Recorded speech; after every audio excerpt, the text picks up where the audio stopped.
Privacy is power.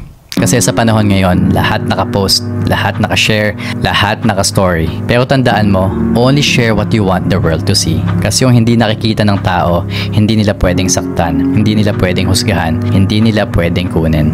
Minsan napapansin mo, mas pinoprotektahan na natin yung phone password natin kaysa yung puso natin. Lahat naka-display, saan tayo kumakain, sino kasama natin, magkaan yung kinikita natin. Pero ang totoo, the most beautiful things in life don't need an audience. Happiness, peace, growth, love, hindi kailangan i-post para maging totoo. Yung mga totoong matatag, tahimik sila. Yung mga totoong masaya, hindi mo malalaman lahat ng detalye. Yung mga totoong successful, hindi yan laging naka-flash sa social media. Kasi they understand, privacy is power.